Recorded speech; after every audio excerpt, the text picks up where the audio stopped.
What's up? What's up? What's up?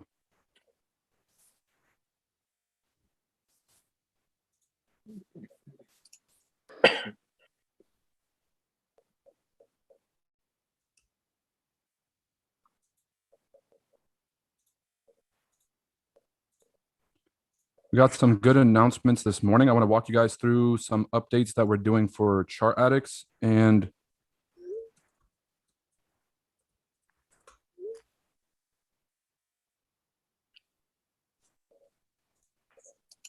I want to talk to you guys about fundamentals. I want to talk to you guys about the economic situation today. And I want to, obviously, we're going to go through some trades, go look at the markets. But I'm starting to realize that if we don't have like something that I'm considering starting up here. Something I'm considering starting up here is doing fundamentals weekly and really just going through the news. My only take on that is I don't want it to get repetitive. So like the information I'm trying to get you guys is always big picture. So you guys got to understand that like as a macroeconomic analyst, which is kind of how I see myself, and I'm also a macroeconomic investor. So the way that I invest personally is just in terms of bigger trends that are happening in the markets.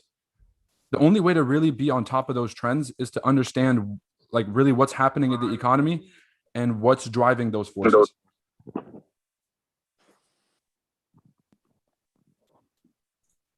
So I do want to talk to you guys about the fundamentals today. I want to talk to you guys about cryptocurrencies to see if we can kind of update you on what's happening in the economy and hopefully give you guys the best chance to succeed in this coming future. That's the biggest priority, right? Is we want all of the ChartAddicts members to be a part of this new digital future, the new digital economy of the future. So let me go in. I stayed in the trade until TP1. That's awesome. That's awesome. That's still 140 points, depending on when you got in. Anywhere between 140 to 120 points, which is 1,400 pips or 1,200 pips. It's a great trade. Said closed with profits. That's awesome. Said got nervous. You got to hold, man. Got to hold. Doing good. I closed around TP2. Good stuff. Good stuff. Good morning. Nope. I booked profits yesterday. Booking profits is always good. So one thing that you guys will understand is that if you guys are trading with me, if you guys close when you're in blue, because we're going to be in profit at some point. My trades aren't the type that just go right away into stop loss. It happens every once in a while, but most of my trades go into profit first before turning around if they do turn around. So if you're trading with me, if you're trading on this stream, keep that in mind. If you see a trade opportunity that we all take together and you're in profits, close the profits. Walk away with profits. Especially if you're somebody who's trying to build a cushion in their account, who's trying to grow their account, who's trying to pass a challenge. Your job is not to be right on the trade. Your job is not to hold the trade from entry to TP and make sure it hits TP. Your job is to make money. So if you're finding yourself constantly in profits and the market's reversing on you, it's time for you to rethink about how you're closing your positions and start to take the blues out of the market more often so that you can build your account. Okay. I'm not in indices with my current capital with the crying face. Don't put the crying face. Be an adult. If you don't have the money right now, don't be down on yourself, but just figure out, okay, if you want to trade indices and you don't have the money, how can you get the money? You have to pick up more shifts at your job, get a second job, sell something, get, whatever you have to do for the money, you're going to have to do it. But the last thing that we're going to do is throw sad emojis around. All right. We got to be mature about this. I moved my stop loss and I got stopped. I would love that because it's hard for me to understand it. We'll go through that for sure. If you move your stop loss, you did the right thing in terms of risk, which is when you protect your trade, you have zero risk and unlimited upside potential. So basically you have unlimited profit potential with zero risk once you're in break even. The thing about that is 8 out of 10 or 9 out of 10 times, you're going to get hit and break even. But the few times that it actually runs, those are the times where you make a lot of money and you don't have all these losers that hit stop loss. So your wins actually end up looking bigger. So a lot of folks tell me that you shouldn't be trading very conservative like this moving stop loss to break even game because you're going to get hit. It's the nature of markets. What I say is whatever you do, make sure you stick to it. So if you are moving your stop loss to break even, stick to that, because your losses are just going to be very, very controlled. And then when the wins finally come in and they run for you, they're going to make you a lot of money. Okay. Greetings from India. I'm moving to Poland because it's illegal in here. I think that you're talking about trading. Trading is illegal in India because they want to keep all the currency in their local markets. I don't support it from a human rights and a human freedom perspective, but from an economic perspective, to protect the economy of India, I think it's a very smart decision for them not to allow trading and to keep the economy incubated, or sorry, to keep the money incubated in their economy to protect the value of their currency. So I understand why it's illegal there, and it's just unfortunate. If you have to move out of the country, it's what you got to do. You're not a tree. Get up and get fucking moving. I wasn't in break even. I made money. I moved my SL and got stopped. So how did you move your SL and get stopped, but you made money? So you just moved your stop loss closer, or what happened?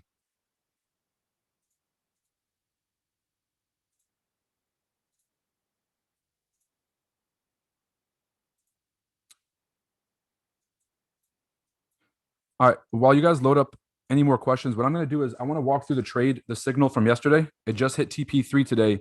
We caught 4,100 pips on this move. I want to show you guys the reason I took the trade. I want to show you guys some lessons I took away from the trade, and let's see if we can break this thing down together. So it all started on the higher time frames.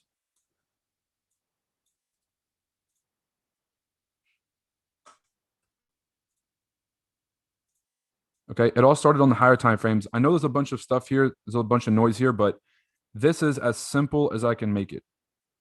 There was a massive resistance zone. There was two major confirmations here for me to start shorting. One was there was a major resistance level right here that when it's below, it acts as a sell zone. When it's above, it acts as support, acts as resistance, and then here, acting as resistance again. So my focus was, we have the 15K, which is a very important psychological level in the market. If you guys don't know what psychological levels are, go back to the textbook or go back to the courses, you'll understand. So there was multiple confluences here in terms of why I was looking for a short position. So when we go into the smaller time frames, everything that I did was based off of the idea that we were at a daily sell zone. And so just in like, if you guys are starting off and you're trying to get your foot in the door and you're trying to find ways and tips and tricks to help yourself stay on track, I just write down stuff on my chart now, right?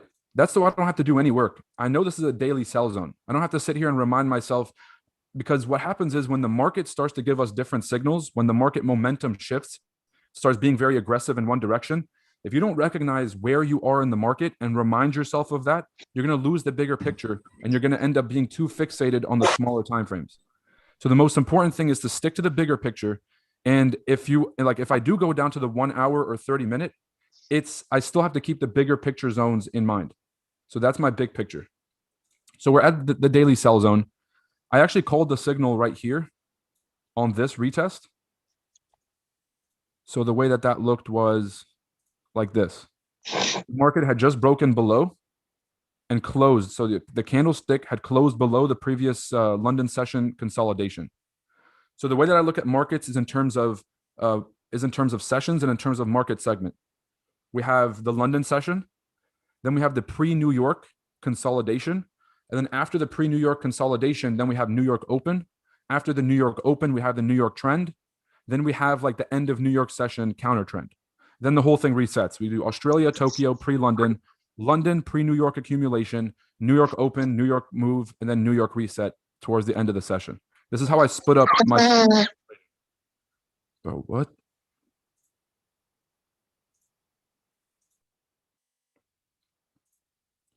So what I looked for was we had a bunch of resistance here. The price faked up. Whenever the price fakes above my daily zone, and then comes back and closes under, it indicates to me that sellers are back in control. So we see this retest at the daily sell zone, and that's where I was looking to catch a short. So entered the short right there, 15,157 or 15,160. That was the ideal entry. And this is exactly what we got. We went right into profit. Price moved all the way to TP1 and TP2. It missed TP2 by about 5 points. This is where I took the majority of my partials. Actually, it was even before it hit TP2, because when I came back, this wick had already happened. So I actually closed somewhere closer to TP1 for my partials. I left 2 positions in break even and 1 position open. Okay, the reason I leave 1 position open is because markets, especially Nasdaq, 8 times out of 10 will come back to retest your entry before it finally goes in your direction. Perfect example is right here. If you were entering off the body closures, the closure of the body right here, because if you look left, that was the buy zone. The market will push in your direction, but most likely will come back and tap your break even before it makes the real move. So my biggest focus is whenever I see the market come back, or whenever I see the market push off of my zone, I have to kind of understand there's going to be a retest. And that's how I make the decision to move to break even.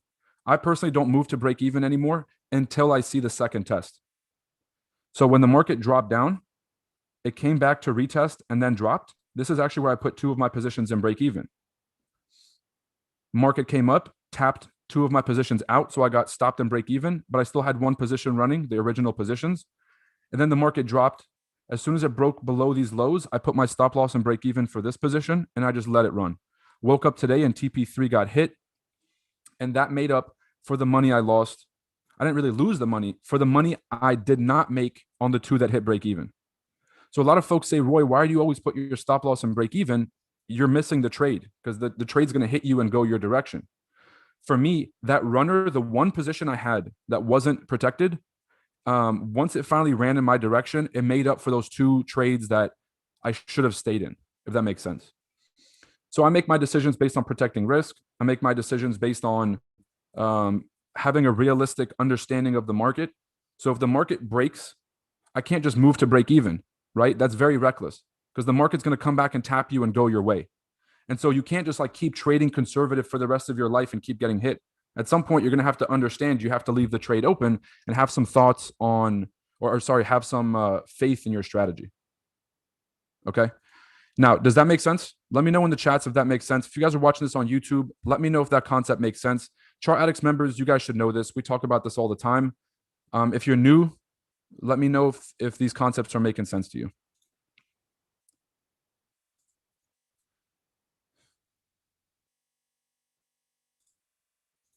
Now, I want to walk you guys through one thing while those responses come in. We talked about this on Sunday, and okay, let me ask a better question. Who was paying attention on Sunday when we talked about this market open strategy of the consolidation, breakout, et cetera, et cetera? Who was paying attention on Sunday, or who went back and saw the recording from the Sunday market outlook and paid attention to the strategy that I was teaching about the market opens?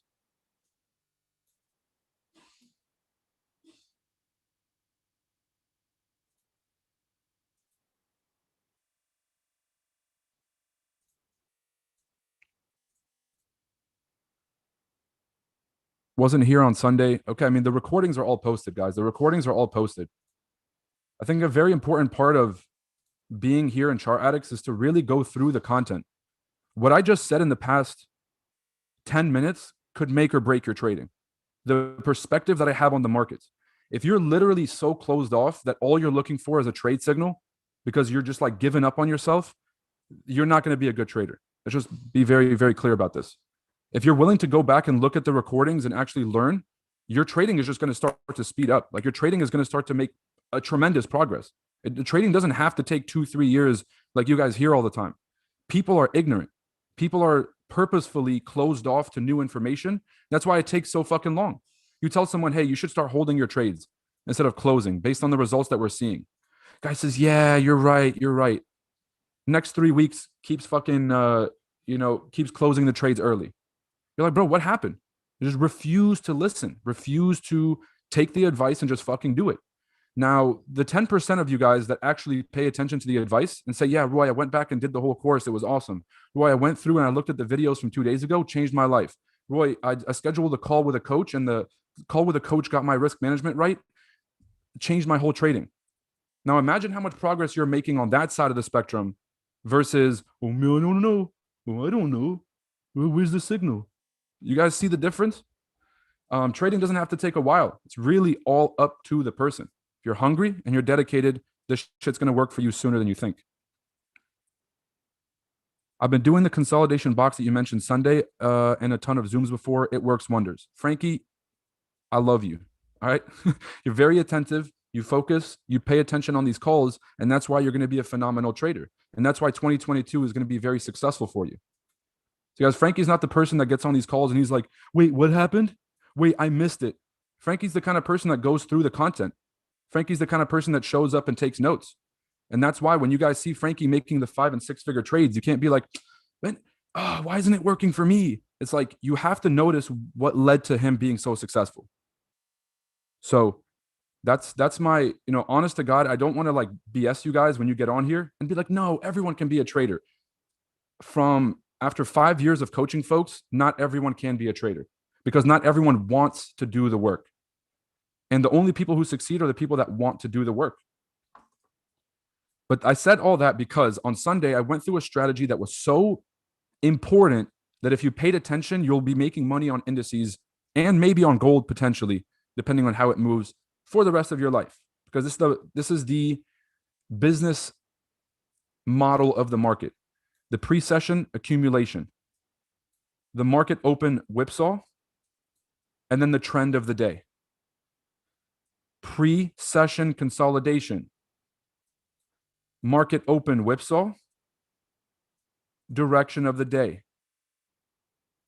Pre-market consolidation, fake up, fake down. Who can tell me what we're waiting for next? Just take a wild guess.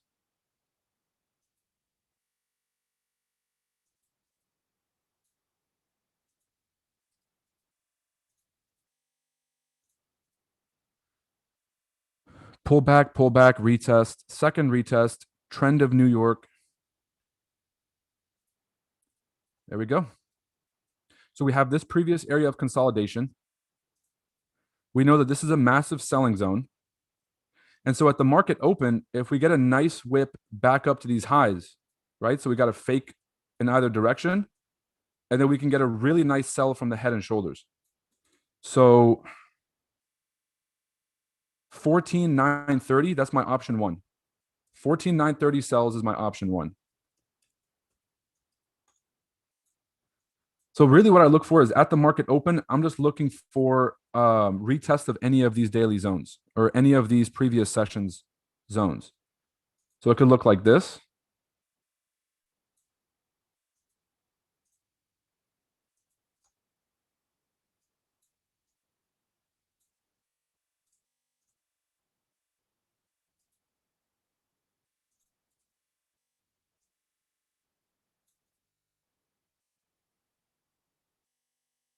Oh, this is sexy.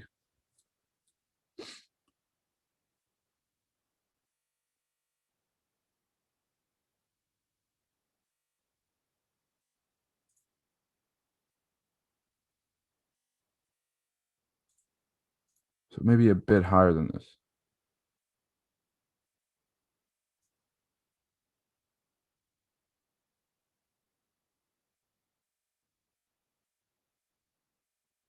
What I do with my fibs is I try to draw them from a few different zones so I can line up the price action to the Fibonacci's. So if the Fibonacci's are not lining up with price action, then it doesn't really help. So what I just saw here is the 50% lines up with this rejection. 88.6 lines up with this rejection. We have the 0 right here. 23.6 is right there. And what I'm doing here is I'm using my Fibonacci extension and my retracements for entry and exits. So ideally, we get a retest back up to these highs, and then we get a short down to 14,660 or 14,500. My ultimate target for Nasdaq right now is actually 14,500, but this is a longer time frame play. So two options. We either go all the way back up to these highs for sell-offs, or ideally,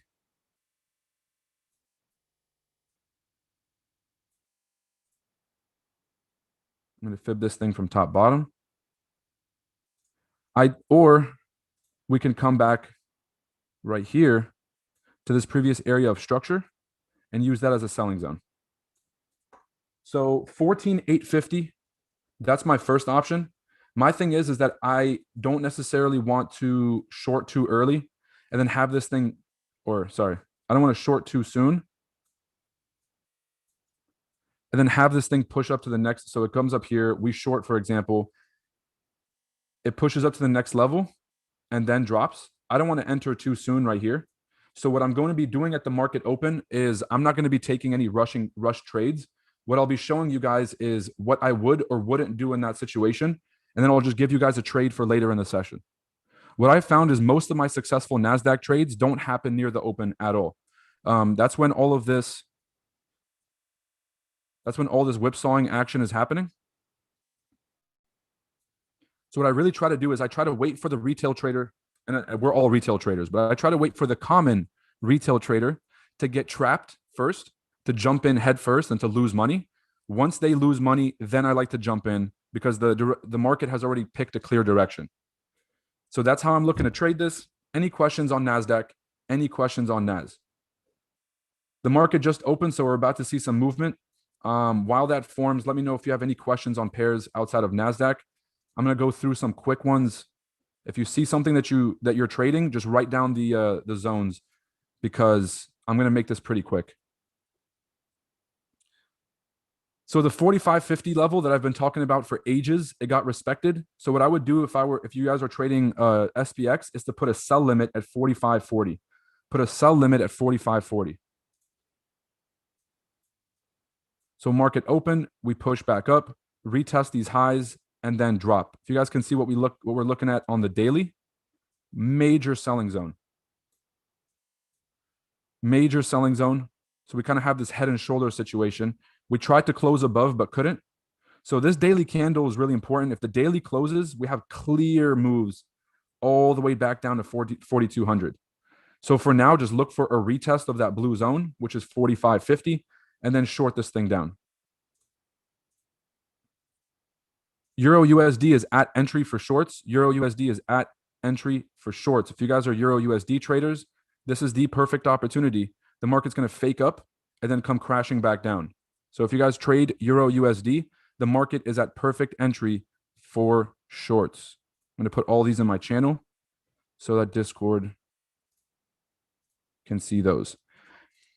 BTC came up, retested the 61. I think we're headed to the 30K mark. So mark my words, 28K to 30K is my target for Bitcoin. 28K to 30K.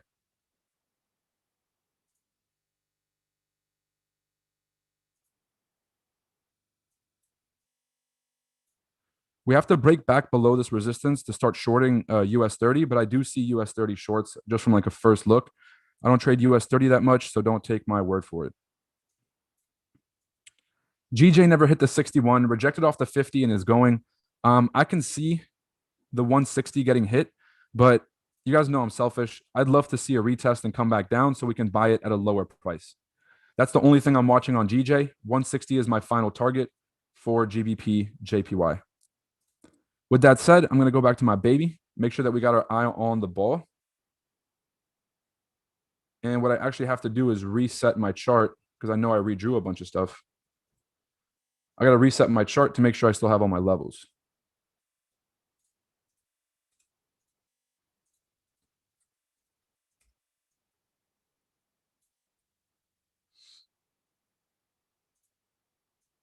Retest, head and shoulders, drop.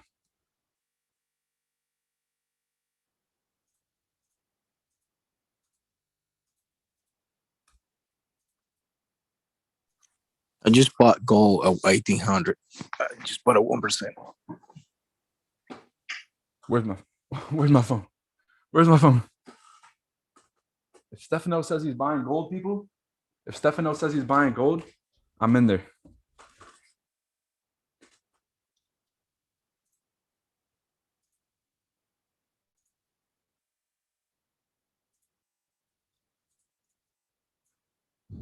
Looks good. We're on the hourly here. We're still making higher highs and higher lows. Is that your 61.8? Something like that. Yep. Yeah, I took a short here yesterday. And I woke up, I was like 50 pips in profit. at 1802. I closed it right here. Yeah, that was my first target for the short with a winning profit, and then I just waited too long. But Yeah. The idea for the trade, I think, was there. Like this was supposed to be this. yeah, I mean, they both hit the same zone, but it was like quick touch and then immediate rebound versus this one where it actually hit target. yep.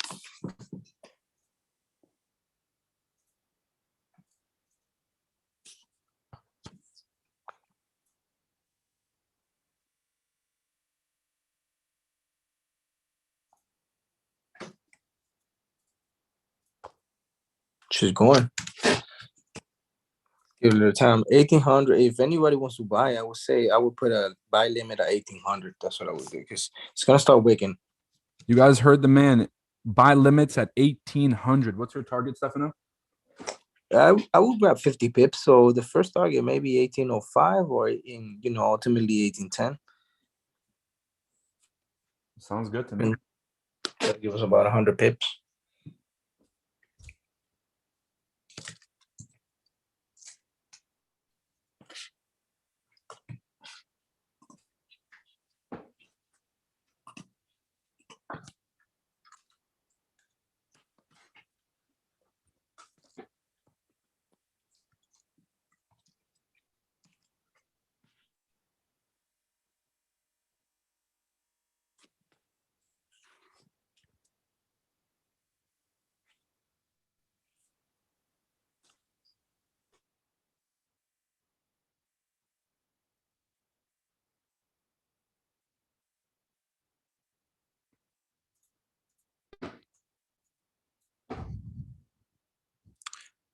Now, if you guys are watching on YouTube, please make sure to hit the like button below. A quick like, all it takes is click, go over there and just drag your mouse and just click, hit that like and subscribe. It boosts the video, lets more folks know that we're streaming today, and it also makes sure that we keep making incredible content for you guys. So if you guys don't mind, hit that like and subscribe button while you're watching.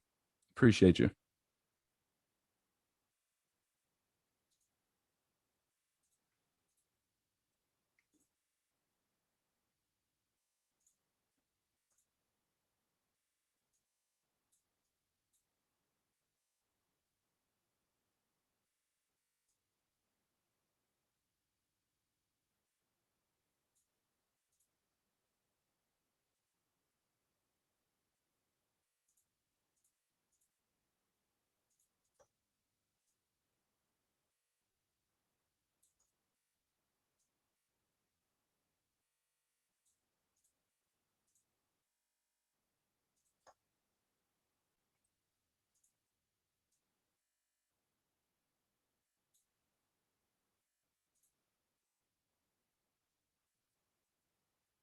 See around a 40 pip risk for about 100 pips to the upside. So it's a good 2.5 to 1 R&R for this trade if you guys are taking gold. SPX, I am currently waiting for this retracement. I want to see if we reject 14,850 for shorts, or if we come up and reject 14,950. So like a whole zone right here where we could potentially play before we come back down. If price comes up to the daily sell zone, obviously that's the best case scenario for shorts. So what we do is we can just short at 15,160. So that's the most like verified zone that I currently am looking at for Nasdaq. Ooh, I came back to some likes. I appreciate you guys for hitting that like button. Let me walk you guys through some updates while this thing goes, because we're kind of just watching grass grow at this point. We're launching CryptoAddicts this weekend. So what we're trying to do is make sure everybody is a part of this new NFT revolution, is part of the new crypto revolution, understands the metaverse, understands how to stake and make passive income from being involved in all these new investment classes. So what we're going to do with this NFT course and with the crypto course, we already have a basic crypto course, but what we're going to do is show you guys how to set up a wallet, how to buy NFTs and mint them cheap, how to analyze a project and make sure it's a good project so you can make money. And honestly, people, I've made such high returns in the NFT space lately that I really just want everyone involved on this.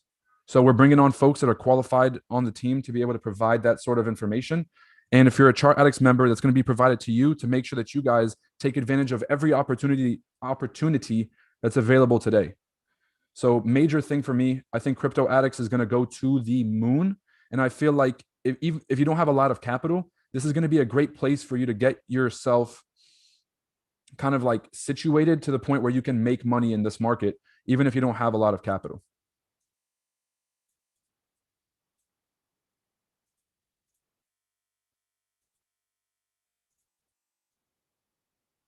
So I'm very excited about that. I'm very excited to share that with you guys. And yeah.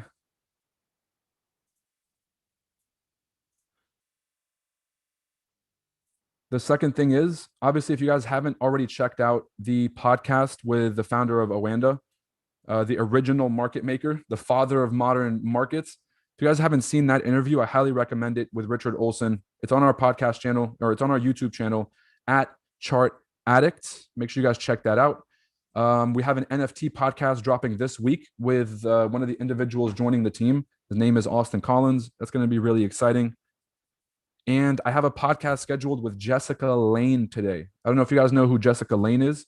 She is she's very popular on YouTube, very popular on Instagram, incredible trader and a very impressive entrepreneur. So I'm going to be doing a podcast with her today. If you guys have any questions you would like me to ask Jessica, go ahead and put them in the comments or put them in the chat box. Make sure to ask your question.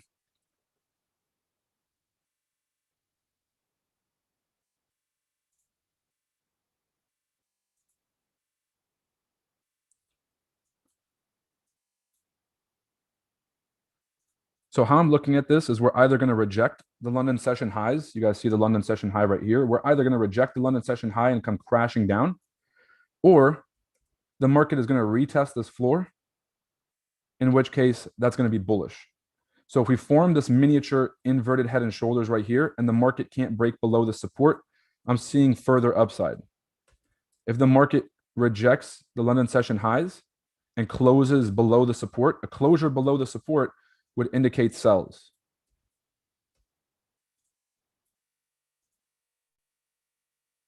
So we're on the, I go down the 5 minute, and basically this would be the entry for longs if it holds. But for me, I need to see it hold first, because it could just be playing around before it breaks through. So I'm looking for some added confirmations, looking for the market to tell me what it's going to do, waiting for a bunch of people to lose their money by jumping into trades early. And then once I see my trade, that was it. Once I see my trade, I'm looking to take this thing in a specific direction. 1800, baby. Let's get it. Sheesh. Stop playing, bro. All right, so I think if on your fib, the 23% will be for me to be the my first stop right there. So sort of my first exit, we'll say, and then we could take it up to 1810 if it breaks above it. Yeah, it's looking good.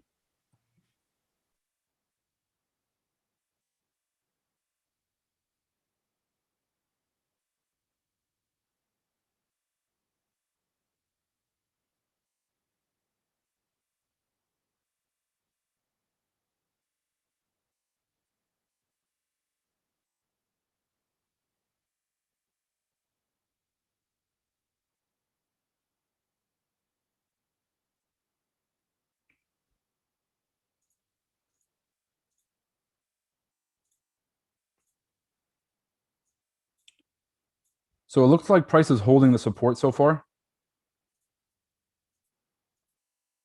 So far, so good. And just to show you guys what I'm looking at, just in terms of that strategy, here's the pre-session consolidation from yesterday.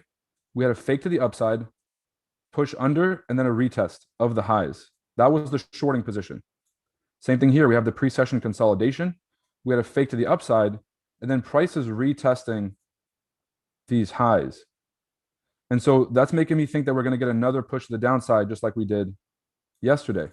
But the market's very low. I'm looking to give it a little bit of time before I enter the trade because I don't want to get in too early for longs and then have this candlestick close below. So a little bit of patience is just going to give me the move. I'm going to see a trade that's so obvious I can't ignore it. And then we're going to get in and make money. Seems pretty straightforward to me.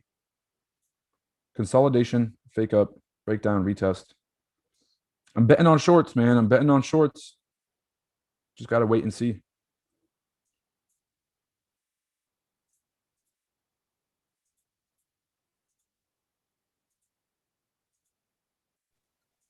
And gold just turned around. That's crazy. It happens, man. It happens.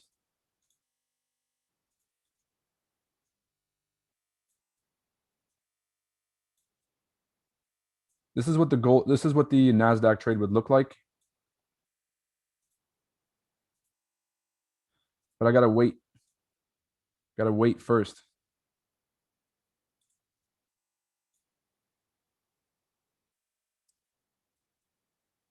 And just to log this, I'm gonna put it in my channel. Boom.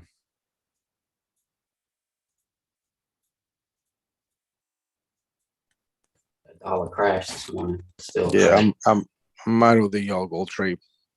By the way, that dollar took a big dive. Oh Jesus. And European banks spoke this morning. Central banks. All right, we're closing below. I'm getting ready to enter a short right now. As soon as the price pulls back, I'm going to enter a short position, start scaling in.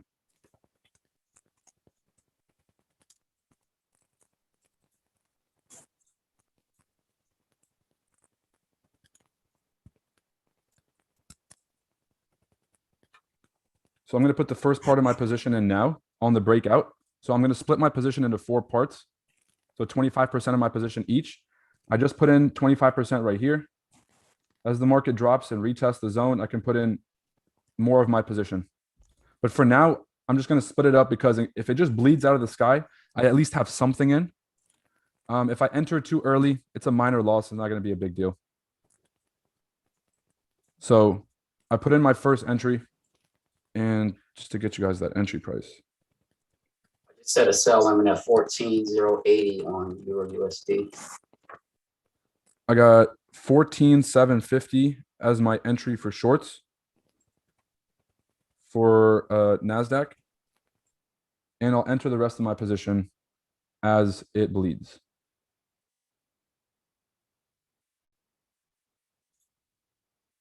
Euro USD, I think, is pretty clear shorts here.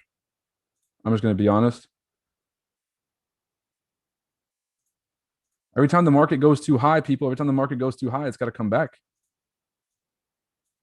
The market is not comfortable playing in new territory. Exactly. So you got to be waiting. Yep. And I'm in profit on the first position on Nasdaq by about 50 points. That's a cool 500 pips. Even if you entered late, that's still about 200 pips or 25 points. So show of hands, is anybody in this trade? Is anyone in the Nasdaq shorts? And just for learning purposes, you guys know, like whenever I'm posting in my channel, it's really just for learning purposes. So we can see, okay, the reason I took the trade was because it looked like this, right? And then when the trade started moving, it looked like this. And when you start to track yourself in terms of pictures, you start to be like, okay, I should have taken partial profits here. I should have entered here. I should have closed partials here. And it really helps you develop your trading strategy. So if you guys are in a place where it's like, you really haven't gotten a clear idea of what you're doing right or wrong, the easiest thing is start tracking yourself and journaling yourself and like really just take pictures, like take screenshots, Command Z or Command S or Option S if you have a Mac, or just go to this picture thing and just copy it and then just put it in a journal, put it on an Excel sheet, put it in a Microsoft Word document, whatever you have to do to track yourself. Fortunately, we have, if you're a ChartAddicts member, you can put it in the setups and then you can just go back and look at them and be like, okay, here's the reason I entered. This is what it looked like when I was in profits. This is what it looks like while I'm in the trade. It's still dancing around. It could go up, could go down. Then you're like, okay, what was my decision making while it looked like this? And you can really start to understand yourself. So major keys for you guys. I'm going to give this a second to marinate, see how it's looking. Let's talk about the economy real quick.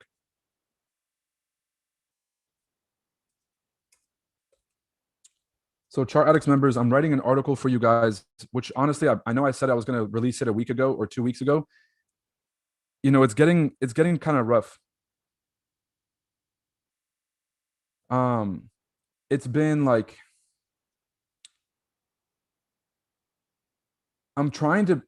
my biggest problem, guys, is I do a lot of real research, like organic research, straight from myself. Like I'm really not out here regurgitating some shit that I'm hearing from somebody else, which is what 99.9% of market analysts are doing today. They'll say, oh, interest rate because of this. Like everybody has the same story that they're saying. I'm really out here looking at these Federal Reserve statements. I'm really out here looking at the numbers. All right. And yeah, we're back in profit on NAS.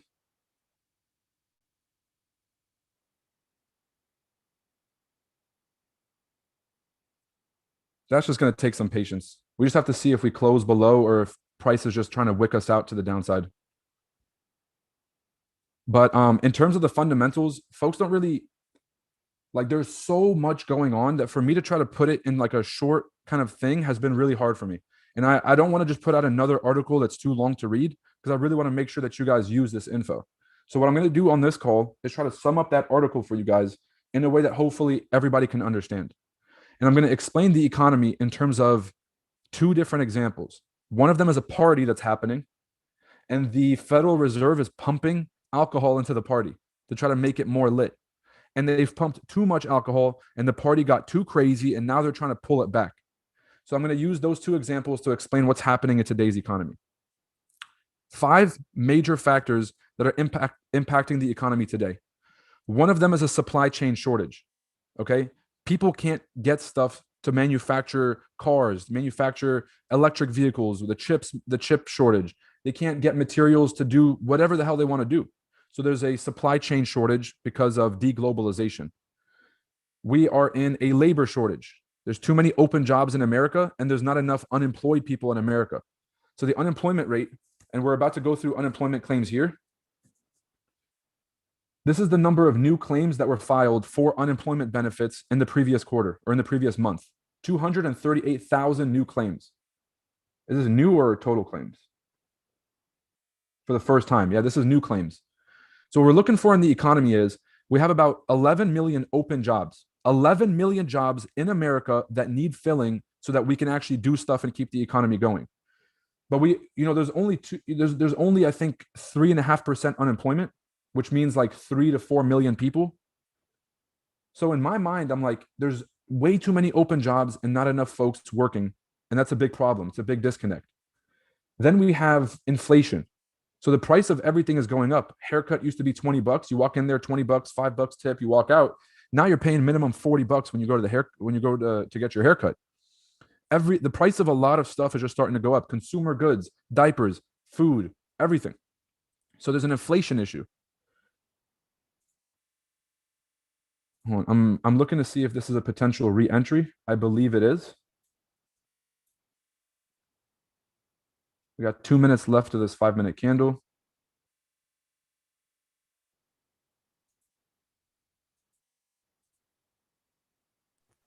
GU on 1 hour. Woo. What'd you say? GU on a 1 hour. Nice It's rejection. looking good. All right, I'm going to re-enter, or not re-enter. I'm going to enter another quarter of a position here.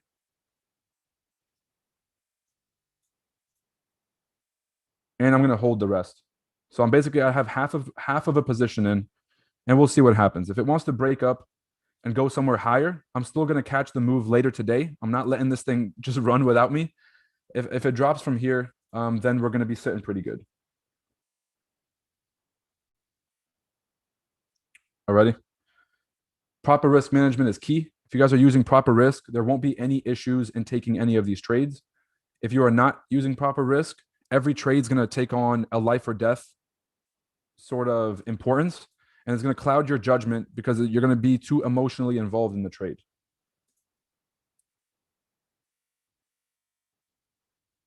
Okay, so while this thing runs, while we go into profit, let's talk about the example that I want to use for the economy.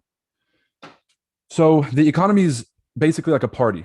There's the capital markets, the money markets. There's the financial markets, which is what we're trading now, and stocks and bonds and all this stuff.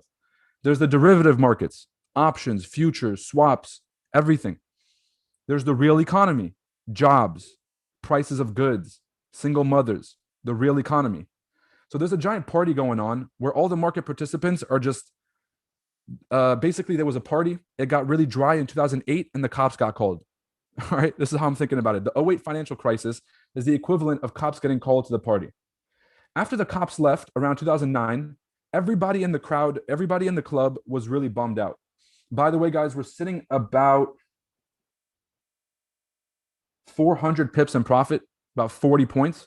If you guys want to close in blue, close your 400 pips and walk away with money today, this is your opportunity now. If you guys want to put it in break even and hold it, this is now your opportunity. And if you guys want to just leave the trade open and accept the risk, you know, obviously nothing changes here. 2008, party stops. And 2009, the Federal Reserve, who was in charge of pumping money into the economy, money is like the alcohol. They're like, no, let's turn this party up. You know, this party is going to get really dry and people are going to get very upset and we're going to lose our clout. So let's pump up this party. And so they started filling all the punch bowls with alcohol. Okay.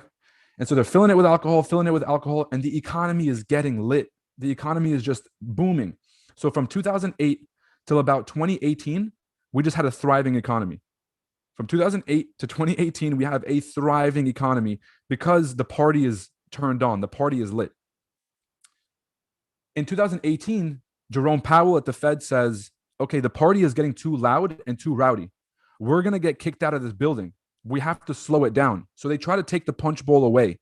They try to remove the alcohol from the party slowly. What happens is the party goers get crazy. They get crazy. They start breaking stuff and getting even louder. And so Jerome Powell and the Fed was like, okay, we can't afford this. We can't risk this right now. Give them back the alcohol. Give them back the alcohol. In 2018, there was a big mistake that the Federal Reserve made, which is the party got too loud and too crazy. AKA, there was too much inflation and the economy had grown too big, too fast, and there was too many like bubbles that had formed. So they said, we need to slow things down by removing some of this excess cash from the economy.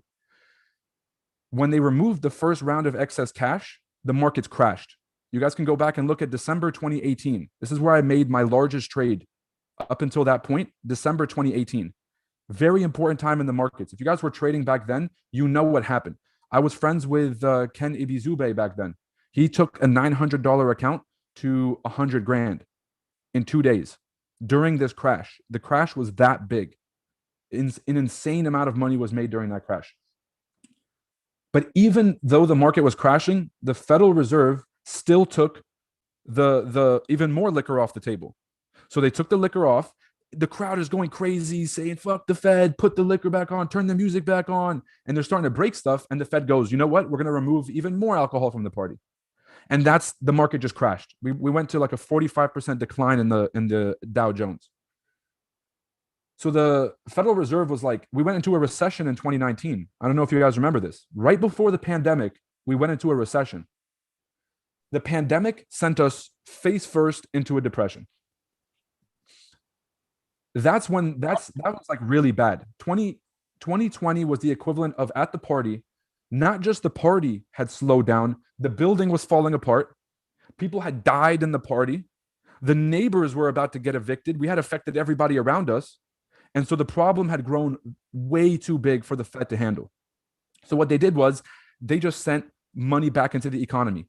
They sent all the alcohol back in the party, said, here, get drunk, like stop being so loud, stop breaking stuff, please. Like, we need this. And what they did was they ended up making the problem a lot worse. Now you have people with alcohol poisoning. Now you have the economy. Now you have all these people at the party way too drunk, creating even more of a ruckus. Now you have people like being dangerous to the neighbors and waking them up. And so the economy has just gotten so much worse because the Fed is trying to control the punch bowl. Did that example make sense to everybody on this call?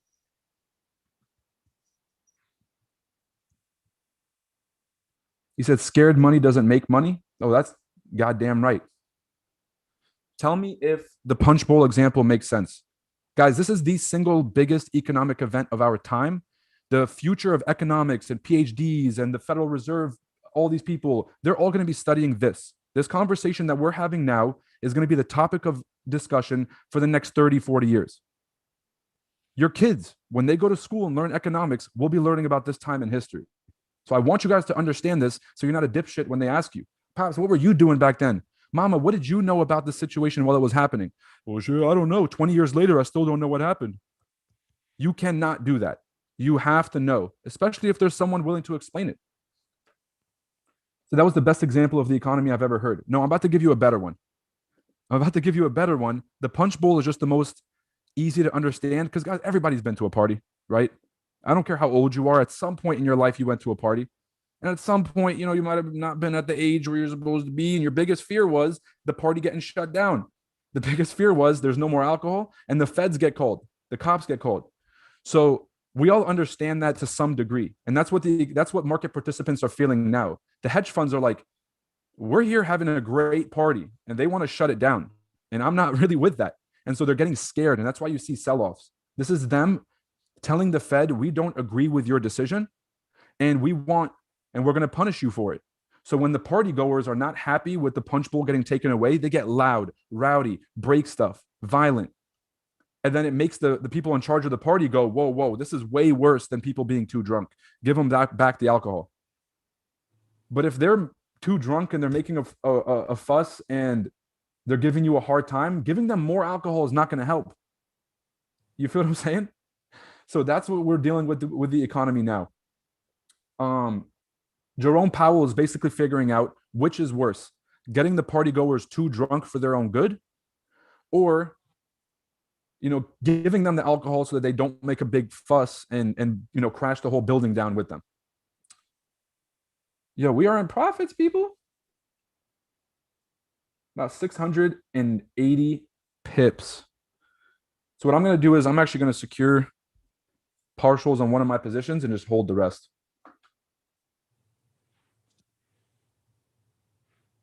The reason I want to secure partials is because if the market goes back to hit me in stop loss, what I at least want to make sure I do is I took enough profits off the table to cover the loss.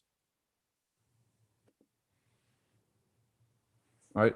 I'm in a few positions.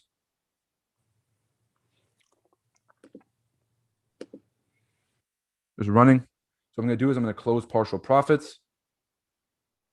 And I'm going to hold the runners. I'm going to put one of them in BE. And the other one, I'm just going to leave open.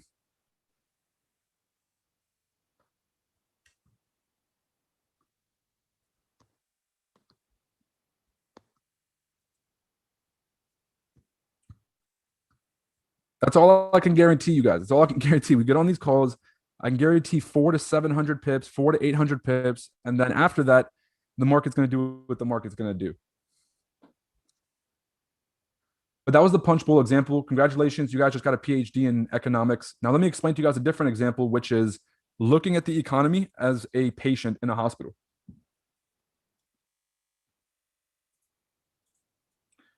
So a patient in a hospital, the patient got into a car accident in 2008. In 2008, the doctors in the hospital said, this is really, really bad. This person is going to die from the pain alone. Just from the pain alone, this person could die. So they started giving the economy morphine, a drug, very powerful drug that you can get addicted to, but it will also put you out of your pain for a long time in a heartbeat. You take some morphine, you could have a gunshot wound and it'll still kind of get you through it. So it's a very, very powerful drug. 2008, market crashes. The doctors, which is the Federal Reserve, they give the economy morphine. From 2008 to 2018, the economy is high off pills. The economy went from morphine, then they went to the opiates, and then they just got stuck on the opiates. Now, 2018, the market is not in trouble anymore. The market is not in pain from the accident. The market is just back to normal. But the person is still on painkillers. They have now become addicted. So the doctor is like, oh shit, we fucked up. Let's see if we can take this person off the painkillers slowly. They try to take him off the painkillers in 2018. The person starts having seizures, like a really, really bad reaction. And instead of the Fed giving the person the pills back, they try to go deeper. They try to take away even more of the pills. And the person goes into heart attack and seizure and rashes and all this stuff. So by 2020, when we go into this recession, when we go into the pandemic, which is the equivalent of the patient going into cardiac arrest, the doctors were like, dude, fuck this. We can't kill the patient. We can't afford the patient to die right now. Give him the morphine because he's going to die from pain. So they gave the economy the morphine. Now, you know what happens when you take a person who 2008 was their accident. All right. 2018, they were already back to normal. 2018 to 2020, they're just like suffering from withdrawals. So the pandemic came. Let's say the hospital fucking is having like an earthquake, something you can't control. The Federal Reserve gives the person morphine and just lets them sit. And the person is in the best shape of their life. From 2020 to 2022, you guys can see the Dow Jones and all the other markets are in the best shape of their life. In 2022, what's happened is inflation is the example of is the equivalent of overdosing. So they pumped too much money, too much morphine into the body, into the economy, way too much. And although their intention was to help the body heal, was to help the body ease into it, what they ended up doing was putting the body on a path to overdose. So in 2022, the doctor, Jerome Powell, says the body's about to overdose. We have to stop no matter what. I don't care if he goes into a seizure. I don't care if this person almost dies. I don't care if they're sweating, whatever it is. We have to remove the drugs. The economy, which is the body, says try it. Try it. So this is what's going to happen this year. They're going to try to pull the plug on the patient. They're going to try to pull the drug out of his arm. They're going to try to pull the money out of the economy, quote unquote. The markets are going to punish the Fed. The Fed is going to realize that the body is going into a seizure and it might die. And what they're going to do is end up just pumping more money in. This is the cycle. It's a doctor that has a very hard choice. Do I want to take the risk of this person dying from withdrawal? Or do I take the risk of killing them with overdose? Do you guys understand that analogy? Because I think this analogy is a lot more, it gives you a much more serious look at how hard of a problem the central bank actually has today. You're a doctor with a very hard choice. You've given this person drugs to help them heal. You're either about to kill them from the overdose of the drug, or you're going to allow them to, or you're going to like watch them die from the withdrawal. So it's a very, very tough decision to be, a tough place to be in. I got hit and break even. What I'm actually going to do is re-enter a quarter position.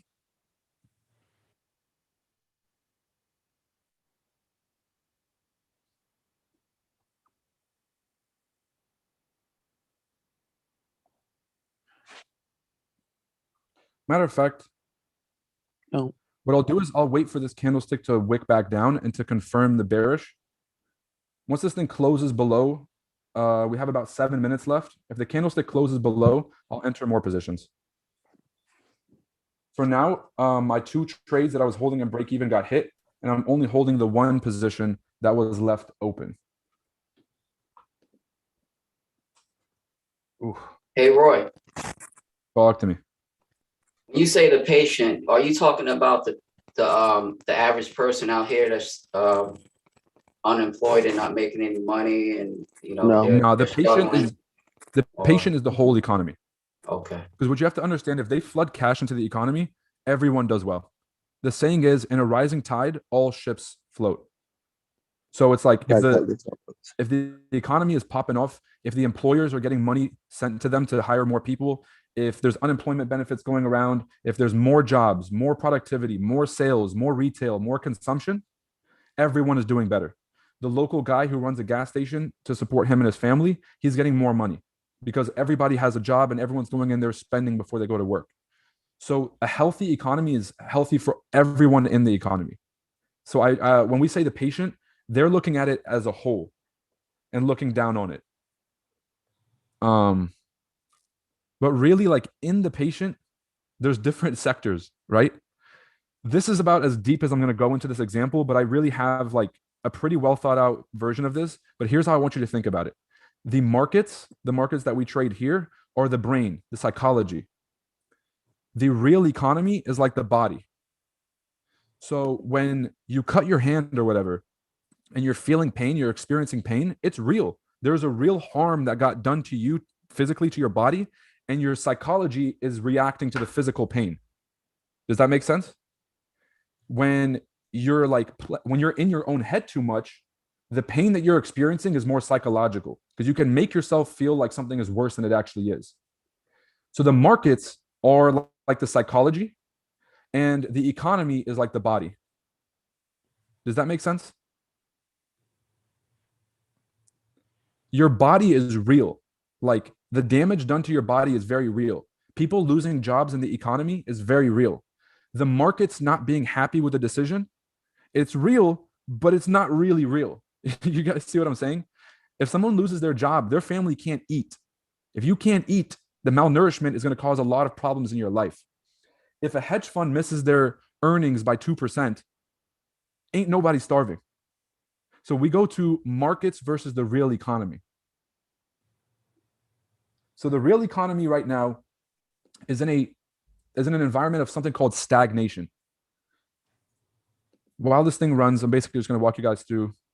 There's three different, or I don't even want to say three. Let me not complicate this. Okay. Let me do this as simple as possible. I'm telling you guys, are getting a PhD in economics today. Okay. The markets can either grow, like the economy can either grow, and a great measure of the economy is GDP. This is how we measure growth in economies, the gross domestic production. Okay.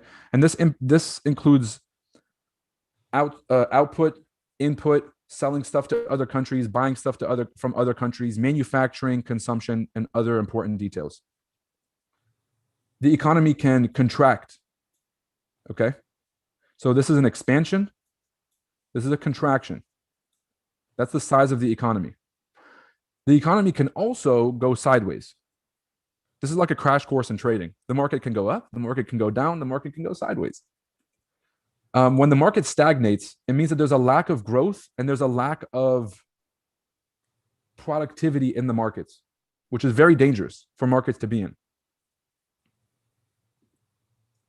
By the way, y'all, just a heads up, the longer this thing forms support here, the less likely it is to break down. The longer it forms support, like if it forms one more touch, I'm honestly just going to close or put my trade and break even and just take my chances with the break even. The longer this thing holds support, the less likely it is to drop. Okay, hold support too long, it's probably going to come back in the range. Just a heads up. Something I notice on the smaller time frames. Now, with these growth, there's three different scenarios of growth, right? There's expansion, contraction, and stagnation. With that, there's also prices. So there's an inflationary thing that's happening in the back, which is, are people getting paid more in this growth? Are consumers being forced to pay more for goods and services? And how is that playing out? So you can either have inflation, where the change of prices is getting higher, deflation, where the price of goods and services is getting lower. Deflation is very rare, by the way. Or you can have stagflation, which is basically you have stagnation in the economy, no productivity, and you have a rise in prices.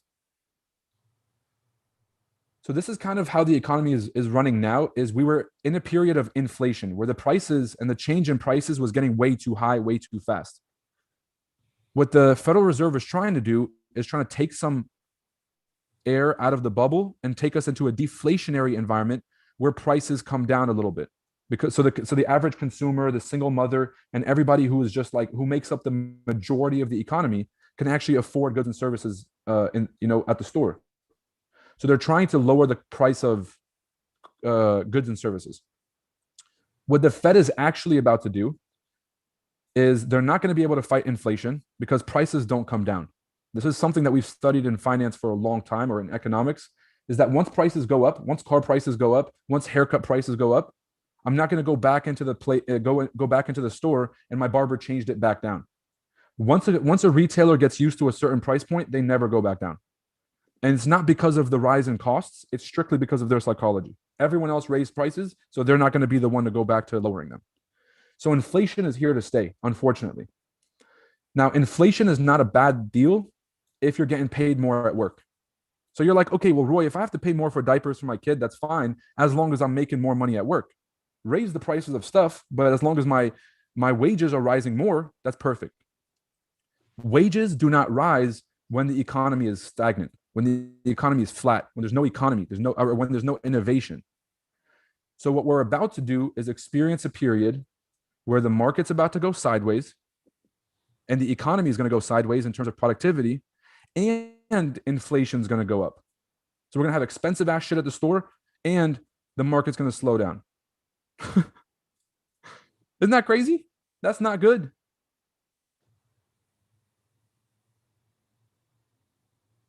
So that's what the Fed is dealing with today. I hope that gives you guys a pretty good idea of the problems that the central bank is dealing with and how they impact you. None of this shit mattered before it started to impact the car market, before it started to impact the price of goods and services, before it started to impact, hairstylists and everybody else. None of this stuff, inflation doesn't matter to anybody until it hits home.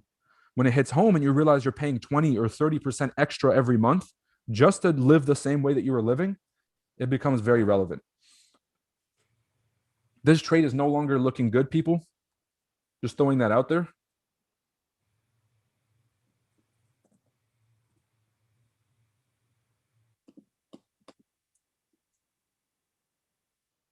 So I'm in some drawdown in the position, but still haven't closed the trade. What I'm going to do is, if the market breaks above these highs and closes up here, then I'll close the trade. But so far as the market does this and comes back, I'm going to hold the trade. Now, if we keep forming support and we just can't break, I'll close the trade. So my job in the markets is to be very adaptable and not to be too hasty with my decisions. So, okay, yes, I'll show you guys. I'm sitting in drawdown.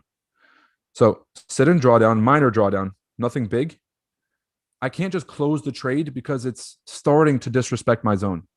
There are certain principles that I enter the trade off of. So as long as the market is below my sell zone, and as long as the market is below this daily sells, I'm going to stay in the trade.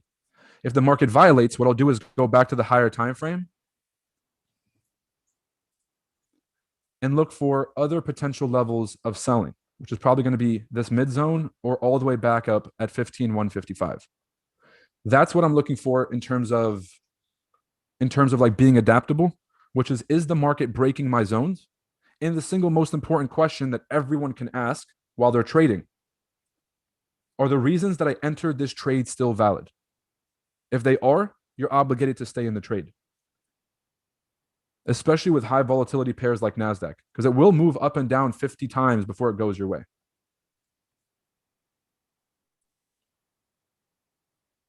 He said both examples were great. I'm reading some of the stuff from the live stream. So both examples were great, but I like the second one more. What would be the better solution? Stop printing the money or continue to print the money? We'll get to that in a sec. So end of 2022, new all-time highs based on the patient analogy? Yes, because the patient is going to go into cardiac arrest. We're going to go flood it with morphine, and we're going to kick the ball further and further and further down the road for somebody else to deal with. The financial markets are the effect of the economy. Sure. Honestly, I started putting real attention into fundamentals after discovering ChartAddicts. You're a smart person. Your knowledge is impeccable. Where do you get your information and analogies from? Does reading help you speak the way you do? The speaking thing is, English is not my native language, right? I moved to the States when I was 9 years old. I learned English after I only knew Arabic and French. And so I kind of had to work double time to learn English. And I feel like that's where my speaking skills come from. It's because while folks were like playing around at the playground or whatever the fuck it is, I'm out here trying to learn this English so I can fucking ask a question. That's where my English comes from. In terms of my knowledge, I just study a shit ton, and I don't trust people, right? I don't trust anybody. A bank tells me, Roy, this is happening. I don't give a fuck. You know what I'm saying? Like, I need to go see it for myself. They'll say employment is not doing well in America. How the fuck do you know? Right? You don't know how to read these numbers. And so in my mind, I didn't know how to do any of this stuff. And I constantly felt stupid when I was learning about economics. And so I just had to like write stuff down. So on this call, if you guys were hungry enough, you would take notes and say, okay, inflation, interest rate, and go look up some of these things online and figure out what they mean. So that's where a lot of my knowledge came from.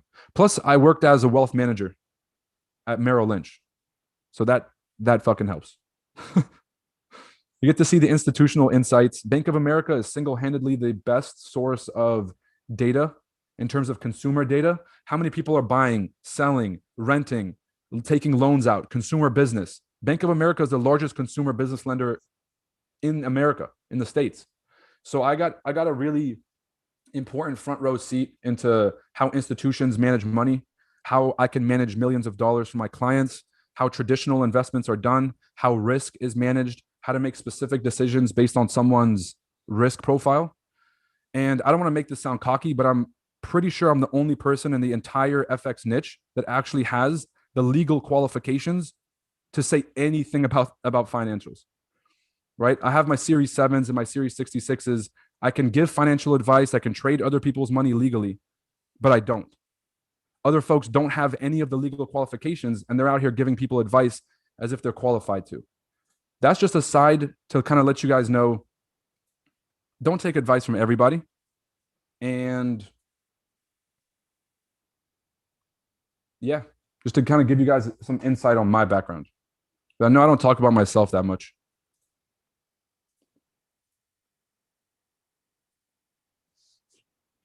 Is vous the Canadian? No, I'm Lebanese, brother. I'm Lebanese. I'm Lebanese and I live in the States.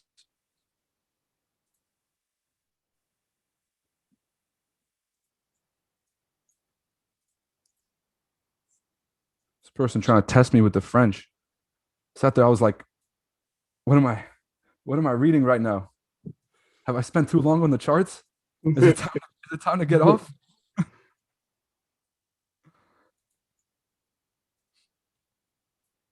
So we have about 8 minutes left. It's the 30-minute candle. 8 minutes left to the 15 candle. If this closes above, then I'm just going to jump out of my trades. I'll take the loss.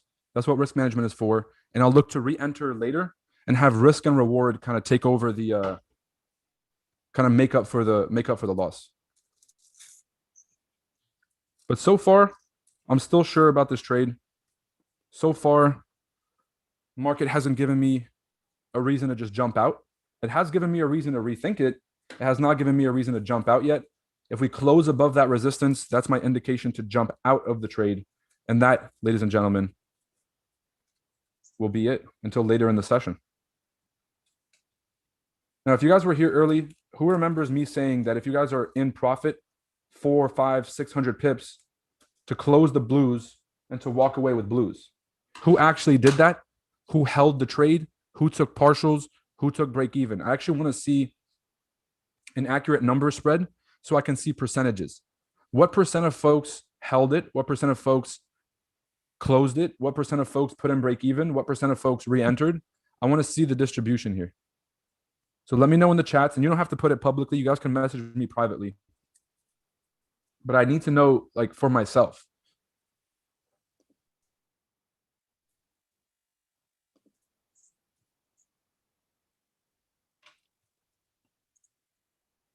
Carla said, I walked out in blues. Music to my ears or to my eyes. Beautiful.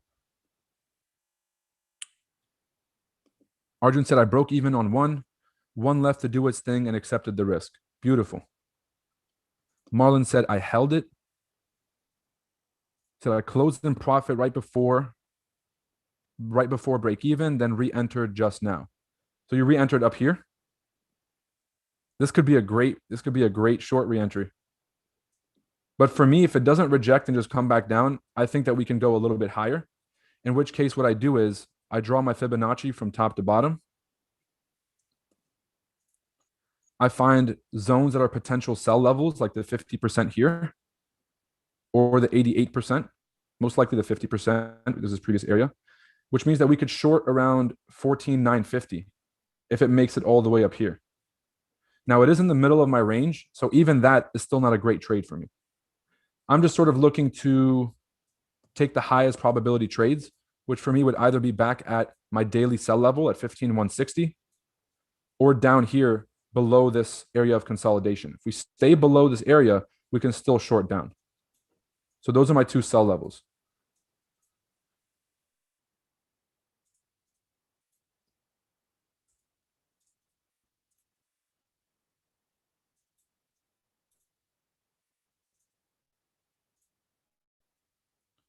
And even if you took an entry here, you will be in profits, but I don't know. If I had to like take an intuitive guess, I think that we're going to break through.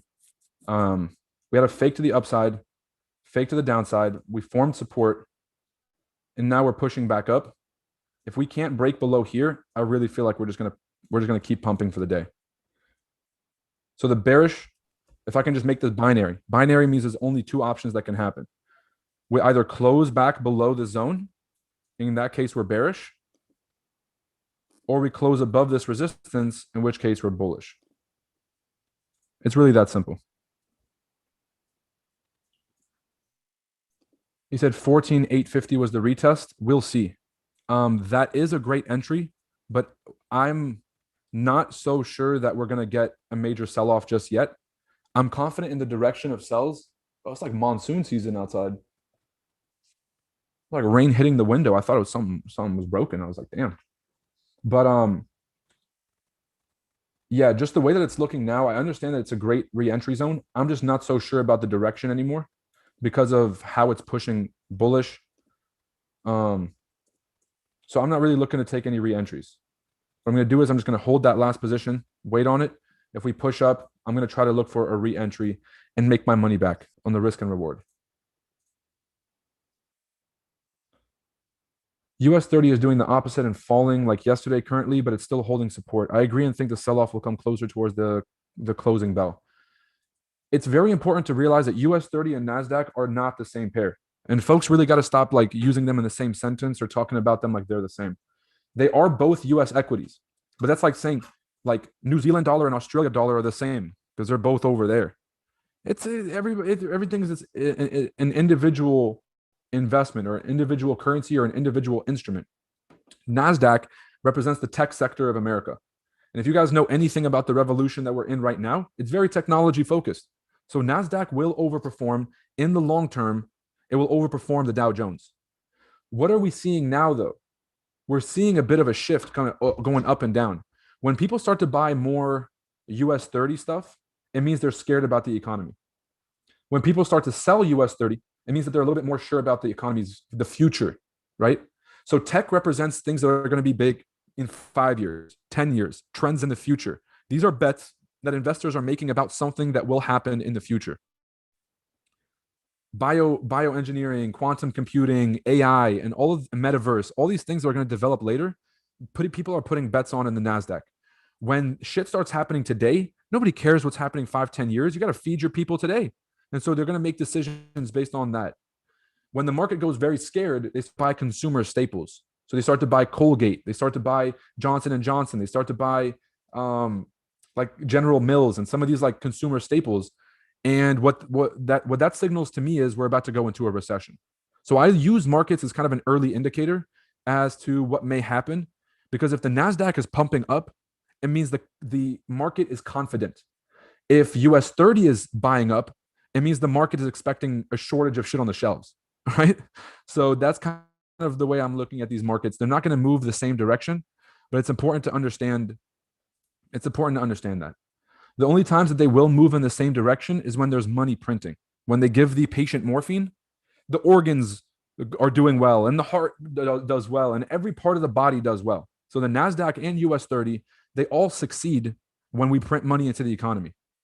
When the money starts to get sucked out of the economy, who gets hurt? It's all the speculative assets.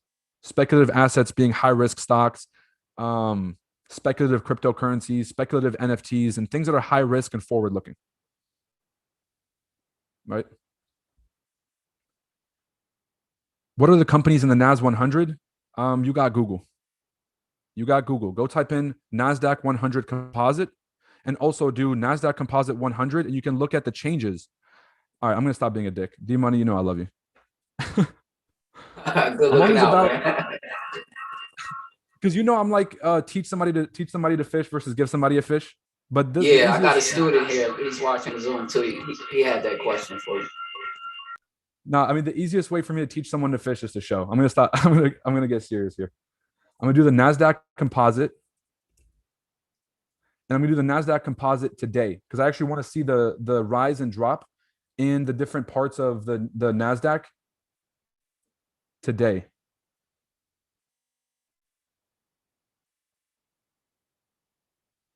Why are they making my life harder?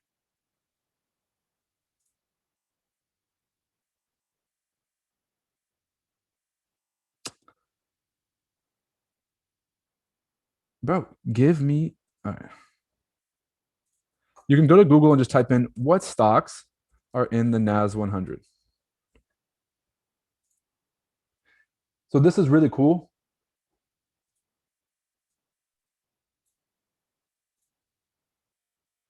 Okay, here it is. This one also shows you the weighting. The weighting is single-handedly the most eye-opening thing that you guys will ever do. You go to the Nasdaq 100, and you can do this for the Dow Jones, right? The Dow Jones 30. You can do this for the S&P 500, the 500 largest companies in America. And you can go through and check the individuals. When I say that Nasdaq is the tech sector, it's not because everything in here is technology. There is a bunch of stuff in here like Coca-Cola and Moderna and random companies that are not technology. But look at the top 10. You have Apple that makes up 12% of the overall index. Guys, there's 100 fucking stocks in here. One company is bigger than 88% of the entire market. One company. Got a bounce king, got a meeting still. See this coming down. Austin, I'm going to call you very, very soon. Guys, Austin, going to be providing some value for the team here soon in terms of NFTs. Great to have you on, brother. For sure, for sure. And shout out to Austin for the heads up on all these different projects that are coming out. You're awesome for that. Extremely generous, and I really appreciate the heads up. We look at Microsoft, 10% of the index. Amazon, 6.7% of the index. Let's add these up, right? Between Meta platforms, which is fucking Facebook, but we'll let Mark call it whatever the fuck he wants. Okay, it's Meta now. 5 plus 6 equals 11. Plus 10 is 21. Plus 12, 23. No, sorry, 21, 33. We got 33 right here.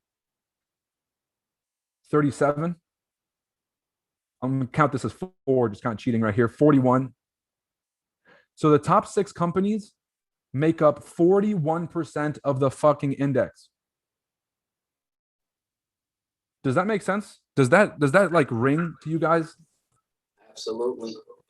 And you don't have to trade one. You can just trade the NAS 100 and trade them all at the same time. Exactly. You don't have to choose. And if you're looking at like the overall economy doing well, now the problem with this is you actually do have to look at the individuals because these guys are making up the whole index. And so you see there's a percentage change here. Facebook is down 23% today. This is a day over day change. That's fucking ridiculous. And so when one thing significantly drops, it drags the whole market down. When Tesla was having its huge sell-off from whatever highs they were sitting at, that it really shook the Nasdaq. So what I look for is if there's something specific that's about to impact these companies, a lawsuit, something big, it's probably going to impact the Nasdaq. And if technology is getting hurt in general, then it's also going to impact the Nasdaq. So you look at these companies have over $1 trillion valuation. Okay. Apple is almost at 2 trillion, or if it's not already 2 trillion. These are big fucking companies. But the problem is that I feel like they're overvalued because of all the morphine that's been pumped into the economy. You guys remember that example? There's too much alcohol in the party. These guys have been fucking partying their ass off. Oh, look at me. I'm the shit. You're just drunk.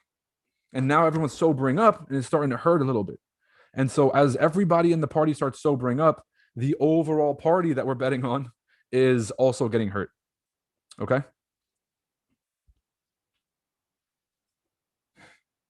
You said, Roy, why do you speak so lightly about recessions and depressions and people losing jobs? Well, because we're taking advantage of it.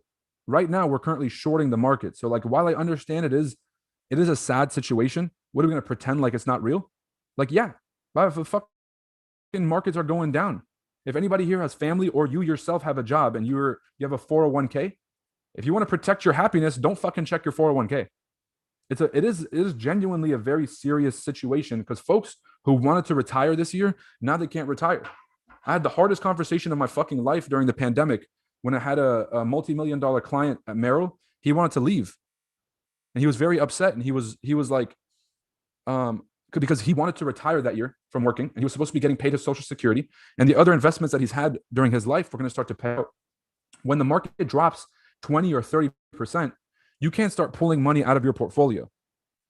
When you pull money out of your portfolio while it's down, you're hurting your chances and you're significantly lowering the amount of money that you have. What you do when the market dips is you actually pile in more. So then when the market recovers, you have way more. But if you're taking some out at the dip, when the market recovers, you're going to be in a way worse place.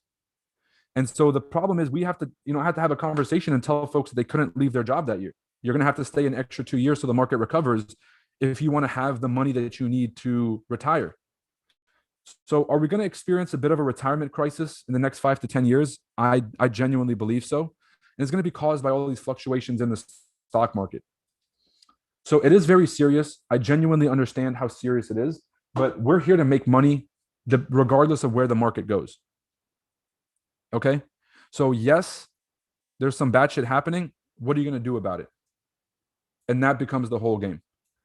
So short the markets, take the profits, put it into the dip. And I don't mean just the stock market dip. I mean any assets that you've always wanted to have, right? NFTs, cryptos, whatever it is, an asset that you've always wanted to own, but didn't have the money for it. The market's in a Black Friday sale. Bitcoin's going to hit 30K. So if you've always wanted to buy Bitcoin and it's too expensive, you're going to be in for an opportunity of a lifetime here.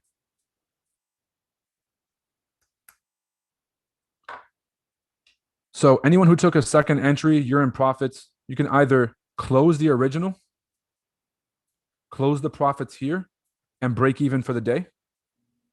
And that's sometimes what I do. If I really have to go and I'm not really I don't really care about the trade that much, what I'll do is if I take a second entry and it starts to go my direction, I'll close it in profits. And because I'm only a little bit far away from my original entry, I'll close the original entry in a loss. So let's say I lose $50 here, but I made 75. I can at least make $15 hedging myself out of that trade. Does that concept make sense? Now, it doesn't work if you're entering late as shit. It doesn't work if you're entering down here. It only works if you're entering at high impact zones. Because just the profit that you're in and just how close it gets back to your entry gives you an opportunity to close in a lot less losses. And when you accept that losses happen and you start to realize that you can limit the amount of losses you have, if somebody closed the losing trade up here, it would have hurt. But if you waited enough for the retracement, you're probably only 15 to 20 points away from the original entry, and you can reduce the amount of exposure that you're risking in the market. Make sense? We talk about taking partials on the upside, but we never really have a conversation about what to do on the downside. It said 1790 was the buy on gold. OMG.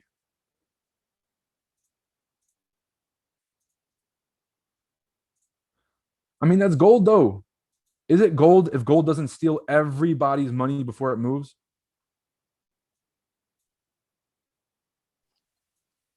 Look at that spike, brother. I bought at 1792. I didn't have the chance to tell you guys, but I mean, ChartAddicts knew in the chat. We put it in. A lot of people bought at 1792. So, Bro, it's insane. It's gold. Gold is being gold, bro. That's just crazy. And I had that zone. Bro. Nah. Dog. Nah, bro. What the fuck? It's insane. Yeah, it's insane. This market is highly manipulated, bro. You can tell already. This shit is ridiculous. It's insane. That is fucking nuts. Yeah, I got kicked out. It's fucking insane. I still see it dropping though. I don't care. I still see it dropping. Not now. I mean, not after this much buying pressure, right? It might I think it's gonna hit the daily structure 1815, and that there we could probably see a drop. Yeah, because when I'm looking at higher time frame, bro, just look at these precision zone right here. Mm-hmm. All right, this is how you get the precision. This is the 1815 we were talking about the other day. Yep. Buy 18. or sells, turn to buys, turn to sells, turn to sells, turn to buys, turn to buys, turn to sells. Yeah, we can see a sell-off Or right there. actually, it's actually 1810. It's 1810. So maybe a retest up here one more time for a fill. But here's the reason I'm looking for shorts, bro, is one, we're at that daily zone. And two, when I had this trend line sitting right here. Look at what it's doing. It's just retesting the underside of the trend line. Pretty much. I also think if you go to the daily, you'll have a bullish perspective of prices too. Because if you see, go to the daily real quick.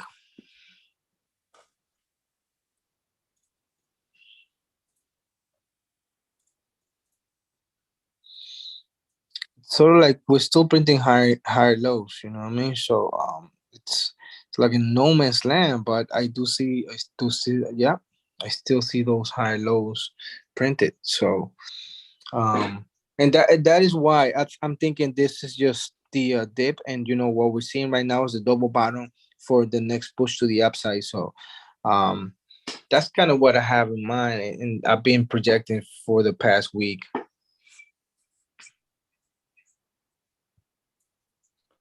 That makes sense. Yeah. It's the easiest way for you to draw this is like this. Is really the only relevant zones are these. That's a good zone, yeah. So those are the zones right there. That's what my chart looked like. That's exactly what my chart. So we're trading in the middle of neutrality right now, which you know how I feel about that. Basically, everything in neutrality is gambling. Yeah, that's why I didn't want to trade it this week. I'm like, I was like, we're gonna see a lot of crazy stuff happening, but until we don't see a new high, then it's just like it's very hard to tell where we can potentially buy or sell again. So, but the sales are really looking. We're gonna have a major sell off before we even buy. So that's for sure.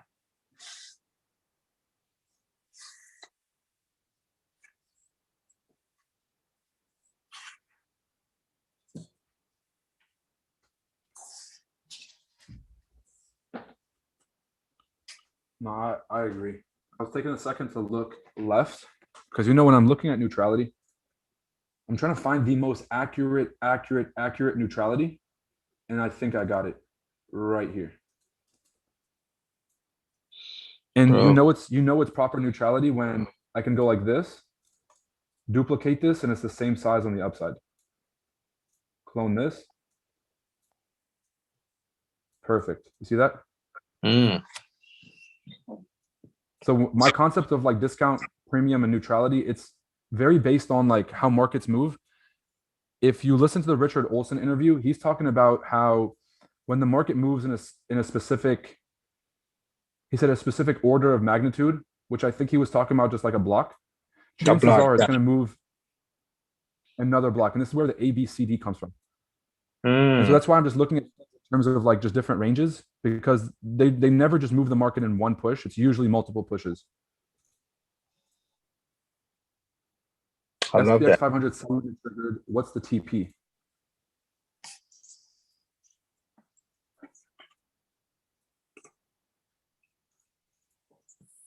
TP1 is going to be 44.95. TP2 is going to be 44.60. So 95, 60, and then if it makes it all the way back down to 4,300.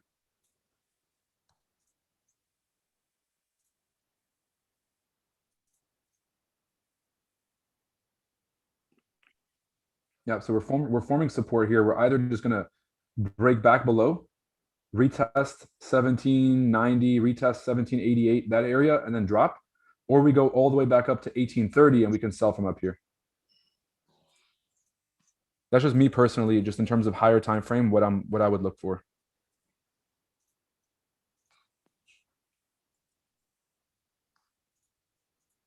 So you guys know Nasdaq, always doing the most, always taking its sweet time. We got a beautiful rejection of the highs. So far, the trade is still valid. But I do have to hop off, guys. I have a meeting with this marketing company right after this. Do you You guys have any questions before I hop off? I completely lost track of time.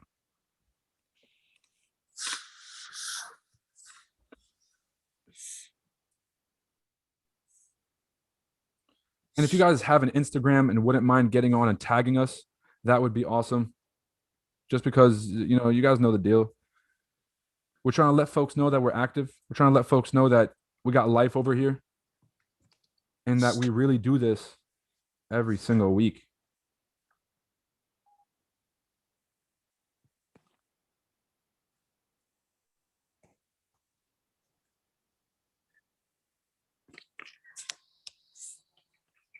And if you're on YouTube, make sure to hit like and subscribe so that we can boost this content to more people and we can continue to make better and better content for you guys. Make sure to hit like and subscribe if you haven't already.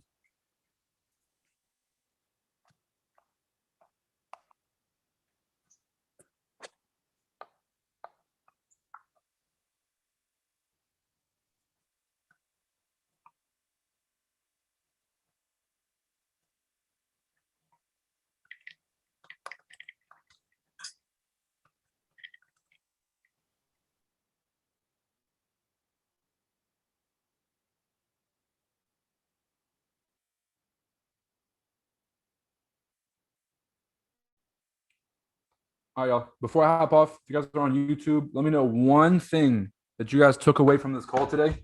You're like, oh, that call sucks. Let's at least see if we can walk away with some value. Let me know one thing in the YouTube chat that you guys took away from this call. Let me know one thing in the Zoom chat, ChartAddicts members, that you guys took away from this call that maybe you knew, didn't know, or maybe I just added some more color to that stood out to you. Said Bitcoin will hit 20K for me. Well, if it hits 20K for you, it's going to hit 20K for the rest of us too.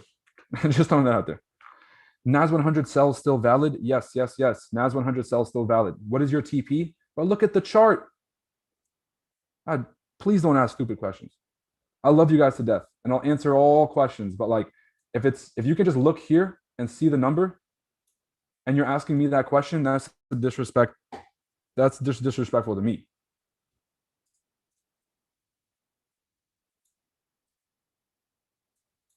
But please, baby, need it to close below support. I need it to close below support.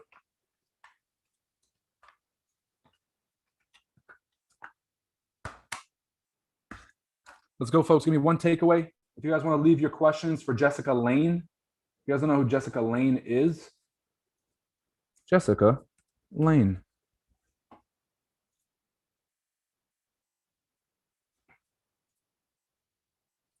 Alrighty, this is Jessica. Obviously, she's got fucking crazy clout. All right, I'm trying to get ChartAddicts to 130,000 followers. I'm trying to get ChartAddicts up to that level. But she's an extremely successful entrepreneur. Apparently, she's opened a school in Africa for trading. Opening a school is the biggest fucking flex anybody could speak out of their mouth. If you say I opened a school, like, I don't know what the fuck else I can follow that up. Oh, holy shit. I went to the gym this morning. I don't know. I made 10 grand in the markets. Like, what?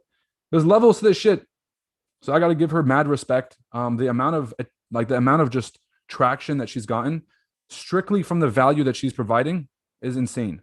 I actually got a call from Q Banks, and he's the one that recommended I have her on the show. He was like, yo, you have to get Jessica on the show because she's extremely qualified and extremely talented. So I was just super excited to put that together, and that's what I'm doing today, right after this, actually. Alrighty. Very excited for that interview with Jessica. Also, we have an NFT podcast dropping this week. If you guys don't know anything about NFTs, if you're a ChartAddicts member, make sure that you guys watch that video because the individual who I did the podcast with is about to be on the team and help us kind of navigate these turbulent waters. So it's going to be great for you guys. Last but not least, if you guys aren't tired of hearing me talk yet, one last thing that I'm going to say. Where do you think the DXY is going? I think that for the short term, we're going to be bullish. And then later in the year, once we go into a recession and they start printing money again, we'll come back down. But for now, we're going to be bullish, just the way it is. When you take money out of the economy, the demand for the dollar goes up. And when the demand for the dollar goes up, the price value goes up. The morphine analogy was good. I'm glad you liked it. NAS 100 is all tech. Now I know what the index is focused on. Coca-Cola is still in there, keep in mind. But the top 6 stocks make up the entire market, make up over 50% of the market. Keep that in mind. NAS in blues.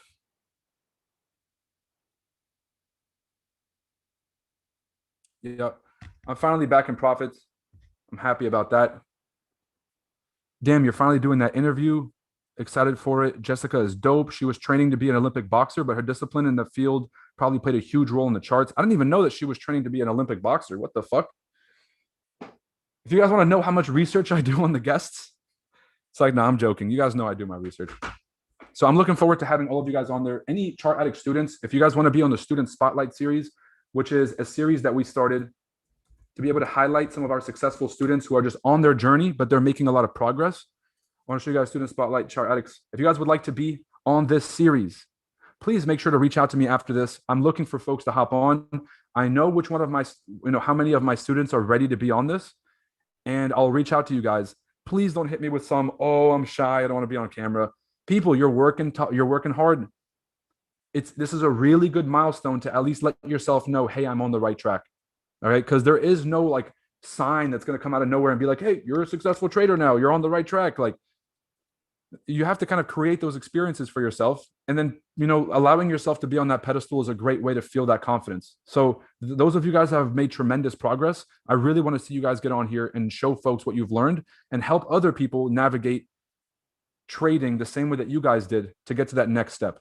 Okay, here's the last thing I actually wanted to talk about. FX Summit 2022, fxsummit2022.com. If you guys haven't already grabbed your tickets to the FX Summit, it's going to be one of the biggest and most anticipated events for markets, for traders, for crypto enthusiasts, for entrepreneurs.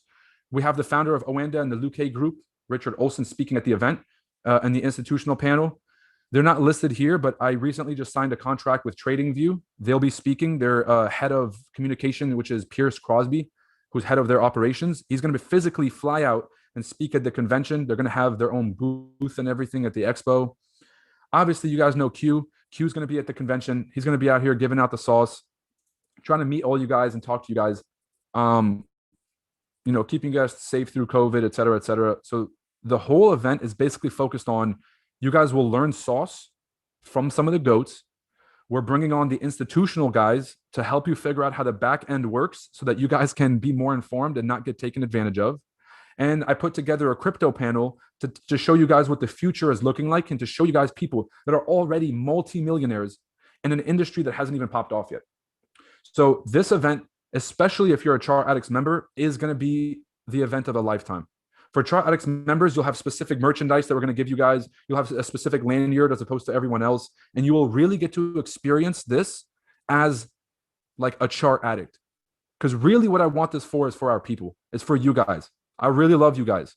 And you guys are putting in mad work, and I really want to see you there. So Chart Addicts members, you get half off, which is fucking insane because we don't get half off the prices that they're charging us for the convention, the catering, the vendors, and all these other design aspects. So it's really, I really hope that you guys understand how badly we want you to come and how hard we're trying to make it affordable. We got an Uber code to give you discounts while you're traveling around. We got a code for hotels that I'll be releasing today, so you can get discount on your trip in the hotels. We are trying our best to make this an affordable experience, but I'm telling you guys, for the price, the value is unmatched. You guys, we haven't mentioned all the people that are coming, but you don't know which celebrities are going to show up. All right, just throwing that out there. And I'm not talking about Forex celebrities. I'm talking about real celebrities. So throwing that out there. If you haven't grabbed your tickets, make sure to do so. That's about it. Alrighty, y'all. Frankie, I can't wait to see you there, for real. I'm really looking forward to seeing you there. Everybody on this call, I want to see you there. If you guys are thinking to yourself, damn, I don't have the money, then this is where I need you guys to lock the fuck in with a coach. I need you guys to lock in and take this serious, because it should be like, there was so many things in my life that I've missed and so many opportunities I missed because I didn't have the money, that it really hurts. Like, it really, really hurts to think about, because I feel like I could have been further along in my life had I not missed those opportunities. But what do? I can't make excuses. Like when I had to miss a business conference that a lot of my friends went to, and I was like, yo, I need that shit to get to the next level. It would piss me off to the point where I had to go make more money. I would just sit there and I'm like, dude, I can't be this broke. Like I can't be broke to the point where I can't better my life. I can't even invest in myself. Ain't nobody asking me to buy real estate. Just to go to a conference and invest in myself, I was dirt broke. And so I had to go fucking make money. I had to go get a second job and I had to make fucking money. I sold off a lot of the shoes that I had. I was a shoe reseller at the time. I was holding shoes as part of my portfolio. These things, like these are like shoes that are never going to go out of style. The first Yeezys, the first Human Race collection, the original Yeezy and Louis Vuitton collection, the original Yeezy and Nike collections. These were things I was going to hold for 10, 20 years. I sold them off to be able to go to these conventions so I can better myself. And I was able to meet so many people. So I know it's frustrating if you feel like you're not financially set. Let it fuel you. Do not hit yourself with that, oh, it's okay bullshit. It's not okay. You're a grown person in America and you're broke and you can't come to this convention that you get half off for. That should make you sick to your stomach, and it should make you want to double down on trading and focus on what you need to learn to be able to get yourself there. The trip might cost $1,000 to $2,000. You have a number. You say, how long is it going to take me to make that money in the markets? Can you make $1,000 in 3 to 4 months? The answer is yes, depending on the account size, but the answer is yes, you can. And so this is the conversation you got to start having. Alrighty? Work with your coaches. Hope to see all of you guys at the convention. Happy and safe trading. Take it easy, people. Peace.